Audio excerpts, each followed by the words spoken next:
ብስሚላህ ራህማን ራሒም አልሐምዱሊላህ ረቢል ዓለሚን አሰላቱ ወሰላሙ ዓላ ረሱሊላህ ሰለላሁ ዓለይሂ ወሰለም።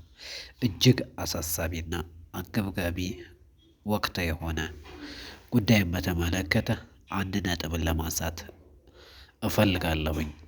ይህን ነጥብ ከማንሳቴ በፊት ሰብስክራይብ፣ ሼር፣ ኮፒ ሊንክ እያደረጋችሁ የቻናሌ ቤተሰብ እንድትሆኑ እጋብዛለሁኝ ኢንሻአላህ። ወደ ጉዳዩ ስገባ ያው ዛሬ በሚዲያ ላይ በጣም የተስተዋለና በጣም የተሰራጨ የነበረ አንድ ነጥብ ነበረ። እሱም አንድ ካፊር ወይም ደግሞ አንድ የአላህን ጠላት የሆነ ሰው ዘፈንን ለቋል ተብሎ እጅግ በጣም በሚያሳዝን ሁኔታ ሙስሊሞች በሚዲያ ላይ የተቀባበሉት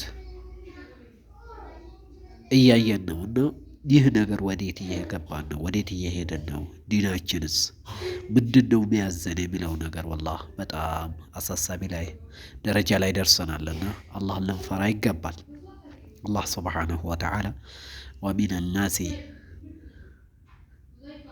ብሎ የገለጻቸው ሰዎች አሉ። ወሚነ ናሲ መን የሽተሪ ለሁወል ሐዲስ ሊዩዲለ ዐን ሰቢሊላህ፣ መንገድን የሚያሳስቱ የሆኑ ለሁወል ሐዲስ ብሎ ማለት እኮ ሰሃቦች እንደፈሰሩት ለሁወል ሐዲስ ሁወል እሱም ብሎ ማለት ምንድነው? ዘፈን ነው ብለዋል።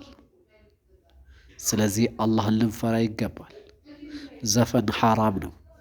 ዘፈን ሐራም ነው። ዘፈን ሐራም ነው። አላህን ልንፍራ። ቀልባችን ያደርቀናል። ሐቅና ባጢል ደግሞ ማወቅ ይከብዳታል። ቀልብ ከደረቀች አንዲት ቀልብ